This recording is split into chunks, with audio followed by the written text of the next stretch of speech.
Hey, good morning or good afternoon, wherever in the world you're watching from. It's Brenda Meller with Meller Marketing, bringing you back for another slice of social media pie. And this is kind of my live podcast series, if you will. I bring in inspiring people from around the world to inform and educate you. And very excited because I've got somebody from over the pond joining me here today, Charlie Whyman. Hey, Charlie, how are you doing? I'm great, thank you. Thank you for having me on here. Yeah, it's delightful to have the chance to chat with you. And before today, we actually haven't had the chance to chat. And Charlie, you're one of my LinkedIn rock stars. And I'm trying to remember where I first heard of your name. You know, in the beginning, I was kind of finding people, and then I started having people recommending or nominating people. I can't remember where, but we've been connected with and interacting with each other online on LinkedIn. It's really the first chance we've had to chat. I know, it's brilliant. It's great to connect sort of on a face-to-face level rather than just sort of liking and commenting and engaging online. So it's good. Absolutely. Yeah, well, I'm looking forward to the chat. And I know one other person in the UK, I don't know if he's watching today or not, but John Asperian. And I think John's someone you know too, is that right? Yeah, absolutely. I've never met him in person, and I was looking forward to meeting him in person at a conference up in Newcastle earlier this year. But unfortunately, with everything that went online, so we've only spoken via the internet, not in person. Sounds really weird, that, doesn't it? It's a bit old-fashioned. We've only spoken via the internet. We've only spoken via text and direct message and commenting, but never face-to-face like this. So yeah. And where are you located? I'm in Metro Detroit, which is in the USA. And could you share with viewers where you're located at? Yeah, absolutely. So I'm in Nottingham, which is sort of slap bang in the middle of the country, kind of where Robin Hood comes from, is the best way of describing it. Good. That's the claim to fame then out there, right? Yeah.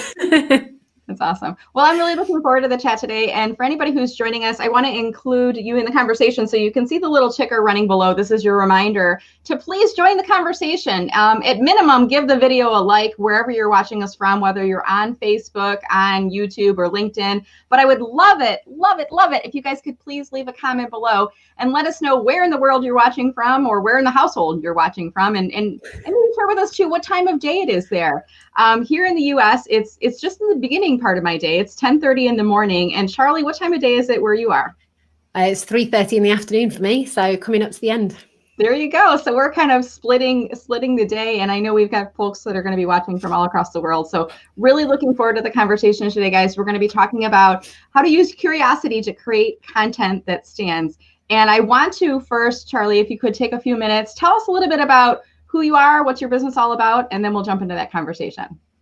Brilliant. So yeah, my name is Charlie Whyman, and I specialize in B2B marketing. I work a lot with businesses that are doing the marketing for themselves. So I help them get really excited, if you can believe it, get excited about doing their marketing and just feeling empowered so that they know to do the right things rather than just get overwhelmed with all of the the various options available. And also use LinkedIn as a really key strategic tool, because when you're doing your own marketing, your business development, as well as running your business and everything else, you kind of need to use the thing that is free and also going to give you the biggest return, not just on your money, but also on your time, because time is really, really important. And LinkedIn is just such an incredible tool. There's so many different ways you can leverage it.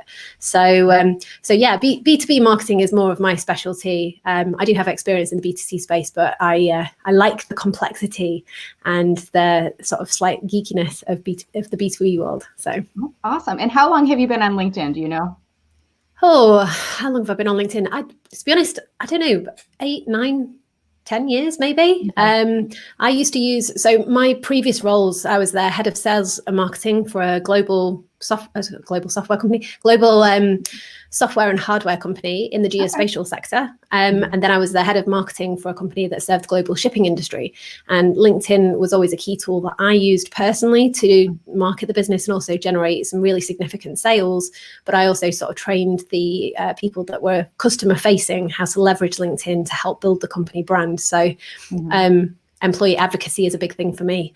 Which also comes down to that kind of excitement, because for me, you can teach anybody how to use a tool. That's the easy bit, but you need to motivate them and get them excited and curious about how to get the most out of it if you want to embed those important habits, get the mindset in the right place, and really be able to get the results that you're looking for.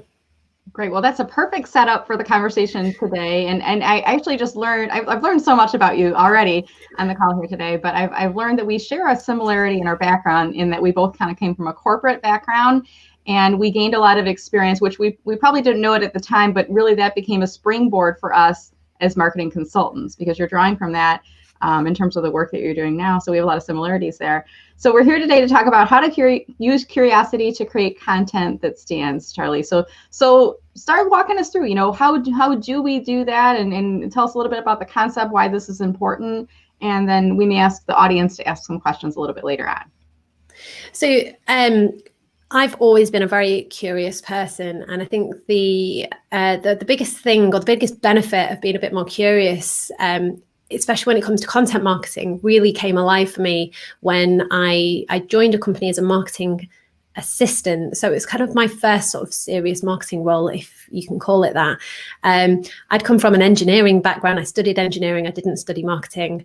I had set up my own business, and I when I say I'd set up and sold a business, it wasn't a massive success. It was great fun and a wonderful experience, but just to set the scene, wasn't a huge success or anything like that. Didn't fail. We learn along the way, right? That's what we do. I'm talking myself out of it. So my first business was, I used to make and sell olive oil. So I lived in Italy for a time. Yeah, I lived in Italy for 18 months, and I started getting obsessed with olive oil. So if you can imagine an engineering student trying to sell artisan olive oil at a premium price on a market stall, by getting excited and talking all about the growing process, the bottling process, the pressing process.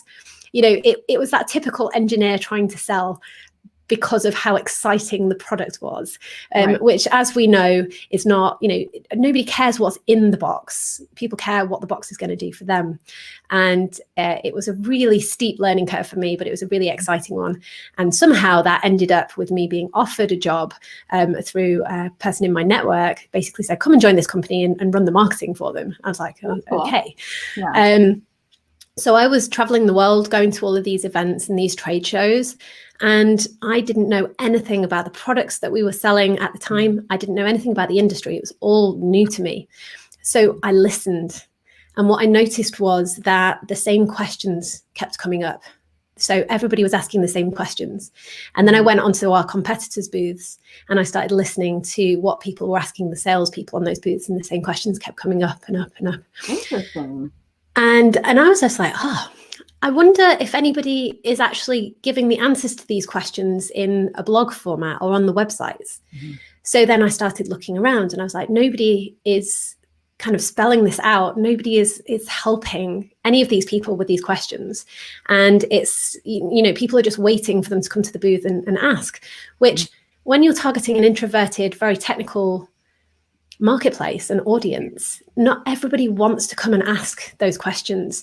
And also, some people feel stupid for asking them because they feel like they should know the answers already. Mm-hmm. So I started going, why is nobody publishing any content around these? Why is nobody sort of helping people with these? Why are we waiting for the trade shows to come up? Okay. So I just started publishing the question with the answer. I just kept putting it out there, put it on the blogs, I put it on LinkedIn. And because I was building all these relationships with the people that I met at these events and trade shows, I developed what I call an accidental personal brand, because I didn't know what I was doing at the time. I was just curious, and I was just like, right, people have these questions. It's not just one person. And then I thought, you know what, if somebody has got the guts to come and ask that question at a trade show on a booth, then how many other people are going to have these questions? So, and the more that I did it, the better the results it brought in terms of leads, and also in terms of sales, because again, curiosity, because I was running the sales and the marketing departments for this company, I got to see all of the emails that were coming through, all of the sales objections that people were having. And again, they were the same over and over again, same sales objections. Mm-hmm. So I was like, well, why don't we create content and address these objections and help people overcome them? Mm-hmm. Because in a B2B space, I don't know what the statistic is, 60 or 70% of somebody's research is already done before that person is going to pick up the phone or want to have a meeting with you.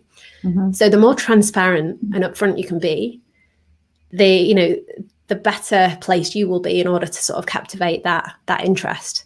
So can I ask you a question? You talk about, the research is kind of done by the time they pick up the phone. So is the company website or company websites, is that a main place where people are looking for information? Or, I mean, I kind of think I probably would start with a Google search, or maybe, for me, I'd probably ask around before coming to that. But is the website, is that one of those important places for that research? The website is a key driver for credibility, because if the website doesn't represent the company well and doesn't give the information or support a lot of the things that people are talking about, then it can either make trust wobble or it can build up and reinforce that trust. So if you're prospecting on LinkedIn, for example, and you're sending people messages, you kind of want to give them the breadcrumbs that they can follow. So, if you send them a message that piques their curiosity and they're like, I'm interested, tell me more, right, they will go to your LinkedIn profile and they will want to see you're a credible source of information and that you have some authority in your space. Right. That you're somebody worth them investing their precious time in discovering more about. And then beyond that, they'll go from your website onto your company. And then, get that extra bit of credibility. If they meet you at a trade show, they won't take everything that you're saying on face value. They'll do a bit of due diligence and they'll have a look on LinkedIn, or they'll have a look on Google, and they'll have a look on your website. Right. So if you know, piece that puzzle together, right? You've told them one thing, but you're a salesperson, so you have a vested interest in telling them. And now I need to say, do I believe you? So how do I do that research to figure out if what you told me is actually true? I do my own research. I look around. I look at your website. I try to see as your personal brand and your company brand, right, reinforcing what you've said, or are there holes in that process, right? Yeah. And I think it's so a lot of people talk about doing a customer journey. And a lot of people say, right, okay, well, we need customer profiles or buyer personas or customer avatars and things like that. And they need to put together a customer journey. I call it something slightly different. So I say it's not a journey, it's an adventure. And you want to take your prospects on an adventure with your business. I love it. It's not enough anymore to just be visible in a marketplace. It's not enough anymore to just make people aware of your brand and of you. You need to pique their curiosity, and you need to nurture that curiosity, make them more curious. And then you need to get them excited at the prospect of doing business with you so that they want to keep coming back to you. Because I think that's the kind of biggest difference between B2C marketing and B2B marketing. At the end of the day, it's the same, because you're just targeting human beings with personalities, with goals, with challenges, with frustrations, with values. It's not a job title. It's not a business card you're communicating with. It's a human being. The difference between B2B and B2C, and again, this is part of that curiosity. You're curious about the drivers and the motivators of your target market, because the more you can understand those, the more information and data that you have in order to effectively market to them. Like B2C customers are more impulsive, more transactional, whereas in the B2B space, it's more considered. The sales cycle may take months, it may take years. There most likely are many people involved in the buying process. So the more curious you are about the questions that each different person is asking, about the adventure that they're going with your business, about the challenges, the behaviors and things like that as well, the more you can feed that into your marketing and say, look, so many people are curious about this particular thing. How can we present that to them to give them the information that they're looking for, but make them curious enough so that they want more, or they want to come and ask you a question about it? I love it. And I want to go back to, and I put the point up on screen just a minute ago here, creating the customer adventure instead of a customer journey. For those that aren't familiar with what that means, Charlie, because there might be people watching and going, customer journey, I think I've heard of that. I don't quite know what that means. Could you take just a moment and explain what a customer journey is, and then how is a customer adventure? I mean, I love it already. How is a customer adventure? How is that process different than a customer journey? Absolutely. So basically it comes from, you're in one of two spaces with your prospects. They either have no idea who you are or what you do, or they know who you are. But their awareness level is very different depending on how well they know you or how well they understand not just what it is that you do, but what you can offer them. Because remember, in marketing that, we all assume that everybody cares about us and all of the time and effort and money that's gone into developing a product or a service. But the reality is that our customers are only interested in what we or our products and services can do for them. Yeah. So at the top level is like, how are you making your market not just aware, but curious about you? Okay. So for example, every time you put content on LinkedIn, that's a way of making people curious about you and what it is that you're doing. If you had nobody in your network, that is not a way of making people curious about you, because you need to start building that audience. You need to be in the places where your customers and your target customers hang out. So writing a blog and just putting it on your website is not a method of doing that. You need to say, right, okay, how am I going to get that blog in front of the people that matter, in front of the people that you want to be speaking to? So the first stage of the adventure is, how can we make people aware and curious about the things that we could offer them, the solutions to their problems? How can we help them be better? How can we help them reduce their risk? How can we help save them money or make them money? All of this good stuff. And then the next point in the journey, because curiosity is fantastic, but we need to be able to measure the results of that curiosity. So we need to kind of, put them into a funnel, if you like. We need to generate, we need to turn them into leads and inquiries. So how are you turning people into leads and inquiries? Do you want them to fill in a contact form on your website? Do you want them to book a call with you? Do you want them to join a webinar? Do you want them to download a PDF document first? What is the next step that you want people to take? So imagine that you are leading somebody up a mountain. There are many different ways that you can go up a mountain, but which is your route? Which route do you want to take them on? And be clear not to compare yourself to other people, because you might find that your competitor wants to take somebody on a different route up the mountain. They want to just funnel you into a webinar and then book a call with you. You might have a different way. And I want to interject there too, Charlie, because I started doing, I've been doing webinars I was doing webinars before they were cool, right? And then the whole Zoom thing happened with COVID and we all had to kind of get on board with it. But I started doing a 30-minute webinar, which is kind of like, to your point, it's a process in my sales funnel. But when people come in, I always approach it with, it's a 30-minute power pack session. You're going to get a lot of key tips and takeaways. The last 5 minutes is a sales pitch for me, to continue on with me. But even if you don't, you've gotten something good out of it, and I'm creating a word for myself out there in the market. It's giving them a little sample. And I think, that's kind of what you're doing today, right? By being on this LinkedIn Live, this is part of content marketing, if you will, right? Exactly. And I think that what you're doing is so nice to hear, like a nice 5-minute sales pitch, because again, you're presenting the next step. So many people run webinars, and it's that kind of death by PowerPoint with, sort of 20 minutes of fluff followed by, 40 minutes of a massive sales pitch, which is kind of giving webinars a bad rep.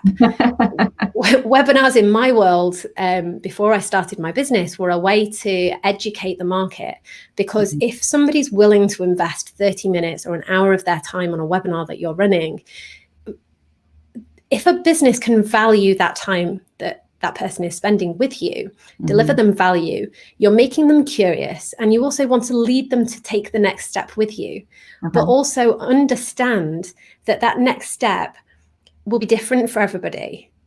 So in the client adventure, you've generated that curiosity, you've got them to convert into a lead or an inquiry or a website or a webinar viewer or a PDF download, but then you need to acknowledge that lead can go one of two ways.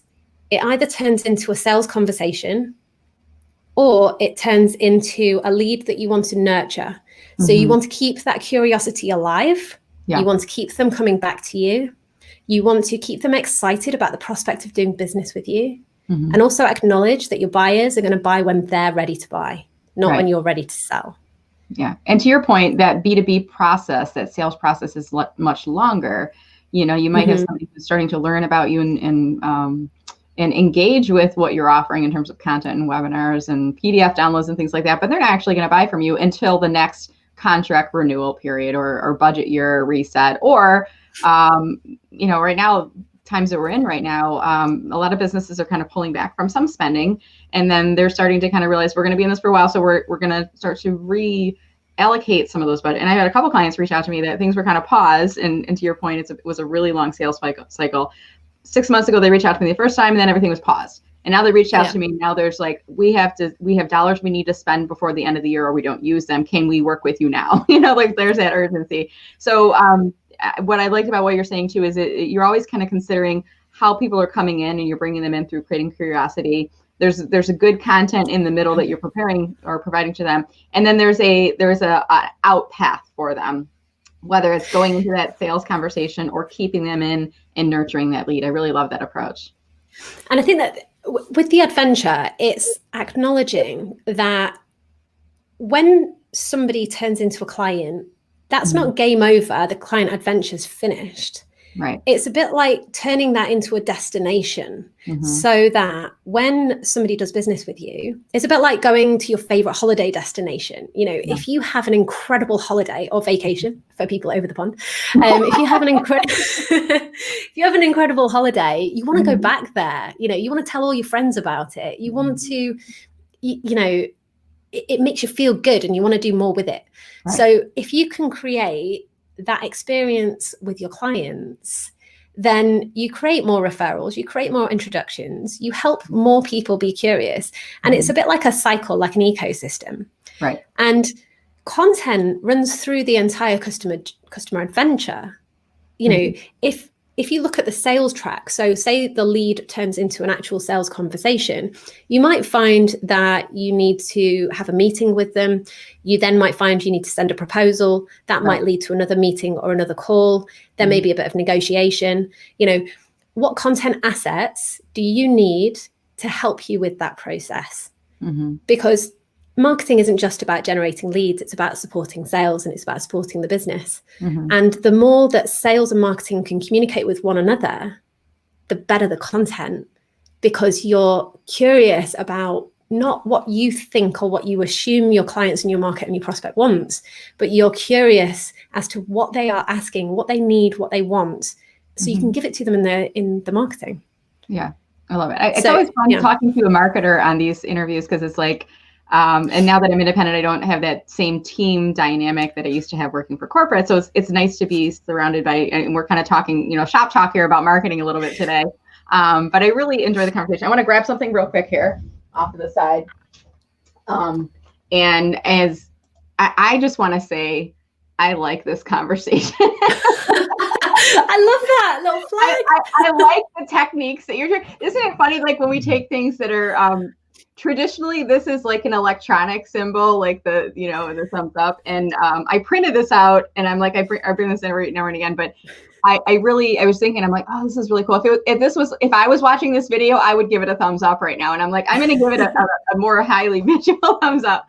But what I'd like to do is, Charlie, if it's okay, I want to start to now invite our audience to come in on the conversation with us. And if you guys that are watching, whether you're watching this live or playback, please leave a comment below if you have a question you'd like to ask Charlie. Gosh, we got it right on the camera right now. So, you know, ask your questions. And it usually takes about there's about a 30-second delay between the live stream and the time that I actually can start to see the questions. So I'm going to vamp a little bit as we're going through and I'm going to go back now to see, we have some other folks that joined us from the session a little bit earlier.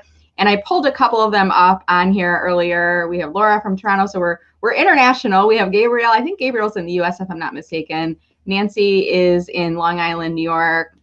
Manuel is in my hometown of Detroit, and Gabriel is in Dallas, Texas, in the U.S. here. So we've got folks from all over that are joining us, and I just want to say thank you and welcome to all of you. If you haven't already introduced yourself, feel free to do so in chat. But we're going to now start to move into some Q&A. So I'd like to encourage you to drop a comment below and let us know if you have any insights on, you know, this process of creating content online. And we're talking about how to use curiosity to create content that stands. And I really love the approach that Charlie is walking us through. this whole concept of considering the customer journey instead as a customer adventure.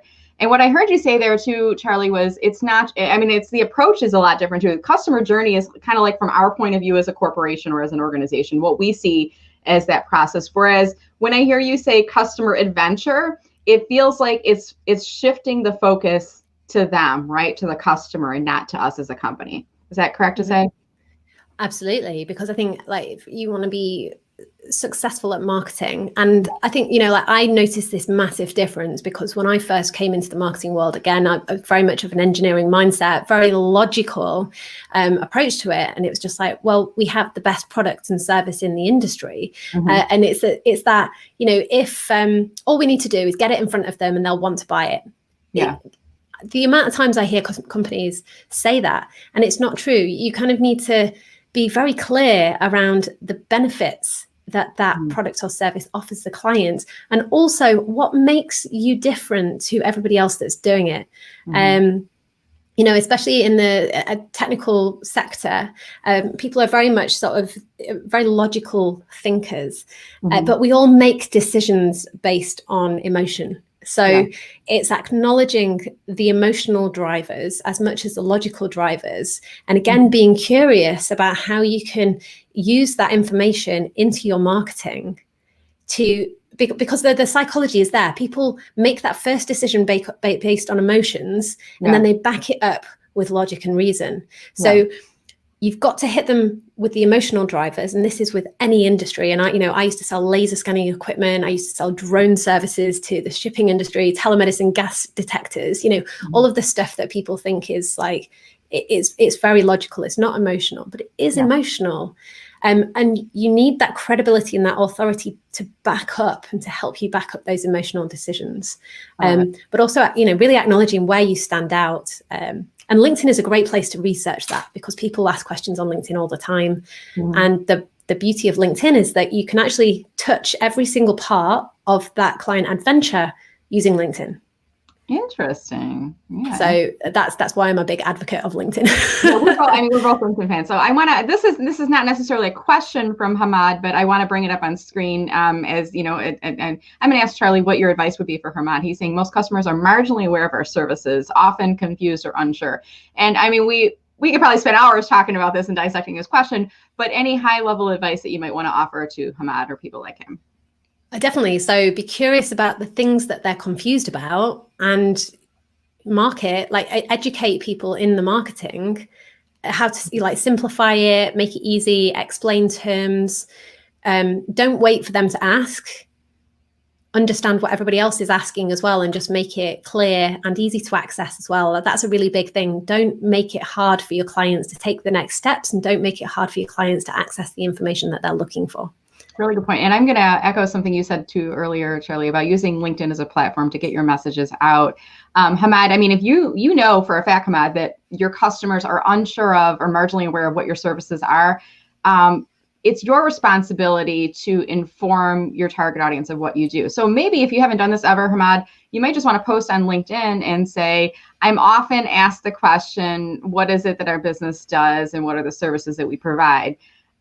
Here's what I tell people. I kind of use that as content. I don't know, Charlie, do you do that sometimes too? That type of approach? It's the best kind of content. Yeah, it's really good content.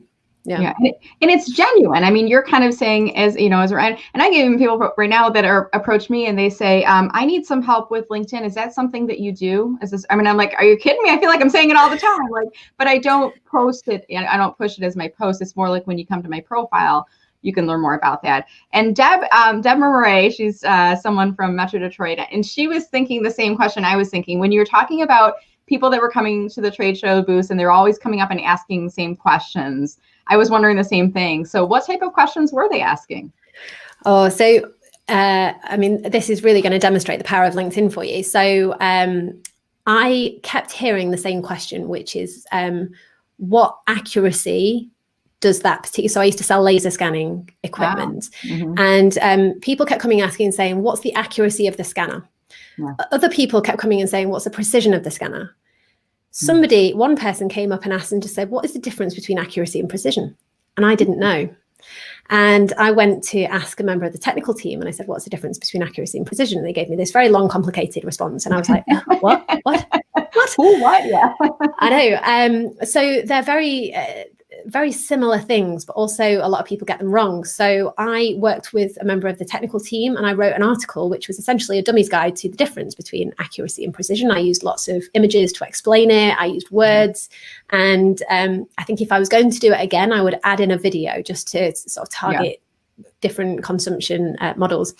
And that article got so much engagement. I got private messages from people saying, I was so ashamed to ask that question because I thought I should have known it. Thank you so much for explaining that to me. It all makes sense now. I had a few people send me messages saying, can I include this in my own marketing? I'll give you credit. I'll give the company credit. I had a magazine that approached me and just sort of said, this is brilliant. Can I run this in the magazine? And I was just like, yes, absolutely. You know, if you answer the questions that people ask regularly, and that is just one example, there were many. You know, it's like with LinkedIn, so many people ask, you know, Brenda, you'll get this all of the time. People ask the same questions over and over again. And something to remember, a good friend of mine said this in a webinar a few weeks ago, which was that you are the only person that sees 100% of your content. That's a good point. Yeah. And you know, I've made this mistake in the past, and I know that, you know, I would probably say 80% of people in the market also, we assume that our market and our clients and our prospects see everything that we're putting out there. We assume that everybody knows what we're doing.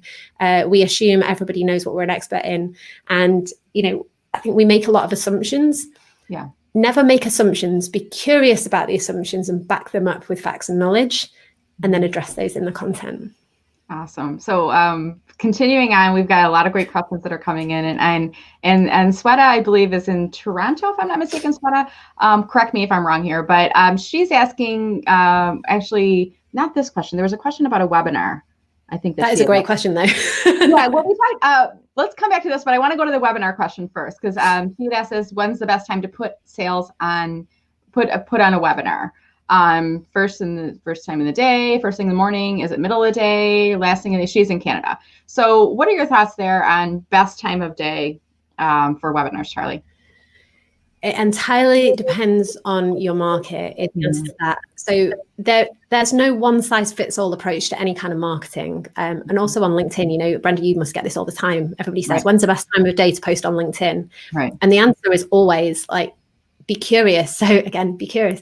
Ask your market or find out, when is your market going to be online? And for a webinar, what is the best time? Best way of doing that, to be honest, is just testing it. For my market, I've always found 10 a.m. in the morning on a Tuesday or a Thursday works really well. And it changes. So if you do a load of testing 1 month, don't just rely on that data for years to come. Refresh that data every year, because behaviors change. But yeah, do some testing, understand your market, ask your existing clients, if you were to put on a webinar, when would you be most likely to join it? You know, ask the question on LinkedIn, do a poll. You know. And one thing I tried, and you just reminded me of this years and years ago, I was working for Pitney Bowes, and we were putting on webinars, and we were kind of testing out times of day. And what we did is, when you think about all the effort that goes into creating a webinar, all the marketing support, the content, the booking, you know, all the other follow-up, and there's, you know, sales funnels and email lists and everything else. And I said, hey, why don't we test it? Because we were trying to figure out what's the best time of day. Is it morning? Is it midday? Is it afternoon? And we were targeting folks from across the US in different time zones. So we actually put the webinar on. When we put it on, we offered it in 2 times during the day. So it might be 9 a.m. and 12:30, or 9 a.m. and 3 p.m. But we tested, and it was like, pick Friday the 15th is the day of the webinar. Pick your time. So do you want the 9 a.m. or the 2:30 slot? And it was, I mean, the benefit for us is we marketed everything to the same group, the same, and it was, you know, multiple sessions to choose from. And then you kind of look at your, you know, we were kind of thinking from the audience perspective, you look at your calendar and try to figure out what's the best time of day for me. So it was adding an element of personalization. This was before personalization was cool. You know, everything's personalized now, but we were adding an element. So that might be an approach to try too. If you're going to go through all the effort anyways, why not try 2 times in the same day and see which one pulls better? And, you know, if you do get folks saying, hey, I'm interested in attending, but I can't make this, maybe ask the question too, right, Charlie? And say, if we were to repeat this again, what's the best time of day or day of week for you? So you got the conversation going there. Absolutely. And then also acknowledge that you're never going to be able to please everybody. No. So, do your research, look at the data, but also acknowledge that, some people may not like it. Especially if you're looking at anything to do with targeting parents, especially with the situation, COVID, everybody's working from home, people are dealing with childcare issues. General rule of thumb is always avoid any kind of school pickup or anything like that times. But yeah, you can't please everybody is always a good reminder. It's challenging for sure. So let's go back to the other question that Sweta had asked, difference between customer experience and adventure. Oh, I love this question. So I have a keynote talk, which is called How Do Otters Climb Everest? And I noticed that somebody asked me about the otter, which we can come to if we've got some time. But so basically, you would have, if you went on an adventure, whether it's to Everest Base Camp, it's to, a vacation destination, holiday destination, whatever, you're going to have different experiences as you go through that adventure. More often than not, it takes a few days, weeks, months, years to go through that adventure. And your experiences are going to be different depending on where you're at within that time. So if you refer to it as a customer experience, then you're looking at too many points with the same lens. Whereas if you look at an adventure and pinpoint the different milestones on that adventure, you can have a look at how your customers experience being part of that adventure at that time where they're at. So you can then have a really good view of your business, of your marketing, because also marketing, it's not just lead generation, it's customer service, it's sales, it's everything. And, you can identify gaps, areas of opportunity, areas to optimize. Sometimes one small tweak can make the biggest difference. So that's why I like to look at things as an adventure, because you can identify where to prioritize and what to focus on. Awesome. Charlie, you know your stuff. I mean, I love talking to marketers. I mean, this is fun for me because I'm learning from you, but I mean, I can tell you know your stuff. I mean, you have a depth of knowledge in the industry, but you also have this, I mean, we're talking about curiosity. You have this innate curiosity about your field and the work that you're doing. And I can tell you're so passionate about everything. So it's such a delight to have you in here today. So this is a question I was actually wondering myself. I'm going to pull it up. This is from Elliot Gold. Why the otter? So I don't know if you guys can see up in the upper, is it over your left shoulder? Everything's kind of flip-flopped on the. Does it say otter or ratto right now? I think, does it say otter? It says otter. And is there an otter sitting next to it too? Is it a stuffed animal? So what is it? Tell us the backstory. So the otter is my framework. It's so just to be clear for anybody wondering, I don't do marketing services for people. I am on a mission to help empower businesses that are doing their marketing for themselves so that they know what questions to ask, where to focus their energies and their efforts and their budget, so that they can grow the business to the point where they can outsource to an expert and an agency or somebody else that can help them. So the OTTER is a framework that you can use to do anything really. I mean, I used it. I had a 52-hour labor with my son last year. So I implemented it there and that helped me through it. I used it when I did the Everest Base Camp track. I use it in my business. I use it for my marketing. I use it in everything. So the O, I'll just run you through it quickly. The O stands for objectives. Okay. So you know where to prioritize and what to focus your time, your budget, and also your energy. Because when you're doing your own marketing or business development, you need to manage your energy levels. And like I say, you kind of need to be excited about what it is you're doing so that your clients and your prospects are excited about it as well. If you don't enjoy the process of marketing or business development, that will come across to your clients and it can put some people off. So managing your energy and understanding where to focus is important. Okay. So the first T stands for tools. And so tools, resources, and assets. More often than not, businesses and individuals are already sitting on a mountain of value. There is so much that you can already use in your marketing that you have available to you. You just don't necessarily know it yet. So when you have a look at what you already have available in terms of tools, assets, and resources, you know what you can leverage. And also understand what you need versus what everybody's telling you that you might want. So tools, really important. Second T, that stands for training. So where are your gaps in your knowledge and your experience? And who or what do you need to fill them? So have a look at your objective. So you might say, right, okay, I want to grow my business to generate £1 million in turnover or $1 million in turnover in the next 12 months. So that's your goal. That's like, I want to climb Everest. That's your goal. Right. Your objective, you need to identify sort of like 4 or 5 objectives. Those are kind of the milestones and the things that you need to do in order to hit that goal. Okay. So if you wanted to hike up Everest, you wouldn't just say, right, okay, next week I'm going to hike up Everest. You'd say, right, okay, well, I want to hike up Everest in 3 years' time. I'm going to go to Everest Base Camp first. I'm going to do this amount of training. But it's not just a hike. So I also might need to do some rehab so I don't present loads of old injuries and don't do all of these other things. Same with marketing. It's like LinkedIn is a tool. We all have it at our fingertips. If you don't know how to leverage it to get the most out of it, then find a friend, a colleague, an associate who knows how to leverage LinkedIn. Ask them, invest in some training, work with an expert who can shorten that period of time. So you're not going through that painful trial and error process. You're not wasting time. You're not wasting energy, and you're not wasting any money. Wow. Yes, you might have to invest. Sometimes you don't. Sometimes it's just a case of understanding, again, what you can leverage. You might know people in your network that can help you. Mm-hmm. But again, it's like when you plan it out and you just think, right, okay, this is where I want to go. This is what I need. I don't have this right now, or I don't know this right now. So I'm going to find out who can help me get there. Mm-hmm. So that's training. Yeah. The E stands for expectations. With marketing, with business and everything, you need to know what is inside and outside of your control. Mm-hmm. So you're not disappointed. So many businesses don't review what's going on in the marketing, or they have really high expectations of, one of the biggest ones is that I've got this amazing website, or you think it's an amazing website, but you're not getting half the amount of traffic that you wish that you had. So again, is that amount of traffic that you're expecting right? Or is it wrong? Is it in your control, or is it outside of your control? Yeah.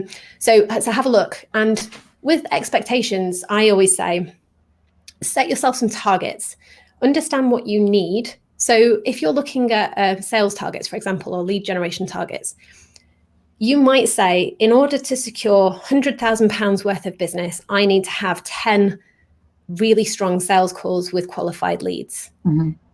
So that's your minimum, that's your need, that's your good result. Right. But what's a better result? What would you really like? You might think, right, okay, well, actually, I want to have 20 sales conversations, which would give me a better chance of getting £100,000 worth of revenue, or it might help me get 150, 200 grand worth of revenue, whatever. Sure. And then take it one step further. Mm-hmm. If I stretched myself,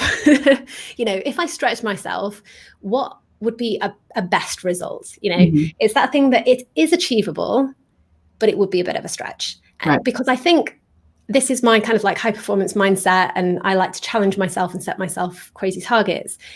If you know that that's going to be a stretch, set yourself that as a kind of something that you're working towards, a goal in the distance, but make sure it's realistic.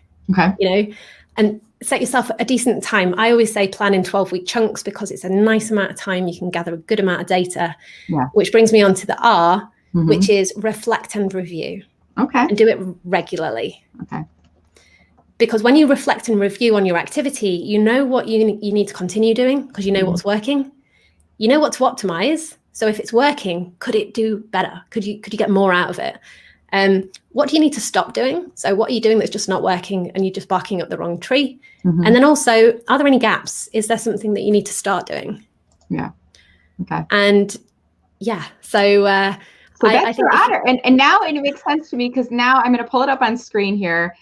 This is Charlie's profile, and it's funny. And they do studies of these things too. Like, there's something in the video that you didn't see, and then you go back to it again. And you're like, oh my gosh, it was right in front of me all along. How did I not see that man walking by? Or, now I'm like, there is an otter on her profile, you guys. If you go to not charliewhyman.com, I should say linkedin.com/Charlie Whyman, you can see there is an otter in your LinkedIn header, and I've never noticed that before, but now we know it's an acronym and it's something related to your business. Do you explain that OTTER acronym or what that symbol is anywhere on your profile? Is it in your about statement or any other place, Charlie? It's not currently on my profile. I was in a professional speaking competition over the weekend to explain it. So I kind of wanted to keep it not a secret, because I explain it quite a lot, especially to my clients. It's a process that I work. But it's probably something them. that piques curiosity with people, because they say, what is that? And then it's a conversation starter, right? And it's a good... Yeah. It's on my website as well. If you go to charliewhyman.com, then it's on there. But the funny story around the otter was that I've been working with a client. They're a tech startup in Edinburgh, Scotland. And when I first started working with them, we were just talking about what they enjoy doing as a team, what they enjoy doing personally. And one of the strange things that came up was that they like watching otter documentaries, but it makes them cry. Oh, that's funny. It makes them cry. So I was just like, that's really curious. So I was really interested in this otter crying thing. Anyway, Nadine, who's their business development manager, she updated her LinkedIn headline. So she had, a mission control at Games Without Frontiers. We're fun, but we cry at otters. And the amount of conversations that she generates as a result of that headline, because people are curious to know why. People are like, what are you talking about? What's that got to do with anything? You cry at otters. And it's helped her win some really significant contracts just because people want to know more. And it helps that conversation flow. It helps build rapport and all of these things. So when I was, I've been applying this framework with my clients for years, and I've been working with it personally for years. I've just never had a name for it. So when I did this competition, I was trying to explain the steps, because I basically relate how one woman in our group did the Everest Base Camp trek to how a lot of people do their marketing. So I was trying to explain each different step. And then all of a sudden the word otter just like glared out at me, and I was just like, oh my God, it's the otter. So that's how that came about. Brilliant. And it's a nice backstory and it's something that's now affiliated and associated with your personal brand. Like for me, my brand includes pie, and pie is not just pie that you eat, but it's also an acronym for different things. And I love that you've explained the story. And now it's like, it's you see it, it's on her LinkedIn banner, it's in her office. And she's actually got the little stuffed animal and the letters that are along with it too. So I'm seeing a lot of comments coming in from people saying, they love your otter approach. And Elliot's just saying, thank you. Otter is outstanding. So thank you for sharing that. So as we start to kind of wrap up the conversation here today, Charlie, so many great concepts that you shared with us. Want to give you the opportunity, any final comments or thoughts you'd like to share, any shout outs you want to give, or anything that you're working on right now that we should know about? So I am running a webinar. If you want to go and join one of my webinars and understand how the otter can help you in a bigger way. Again, if you just go back to the homepage of my website, there's a link on there. You can go join the webinar, sign up. I also have a podcast called The Curiosity Key. And I interview incredible founders. We talk about the role of technology. We talk about what marketing has worked for them when they're trying to do it themselves. It's been great. I think I'm on my 35th episode. And also the last episode, which was on today, is actually my friend, who is also an amazing business person. He interviewed me. So if you want to know more about the otter, if you want to know more about my backstory, then that's a good thing to tune into. But also just look at the back history of some of the guests that I've had. Brian Kramer, who's also from your side of the pond, he talks a lot about the human to human side of marketing. Human to H2H is his acronym, it's his thing, human to human, and it's a great episode. Highly recommend that. Daniel Priestley, also another great episode.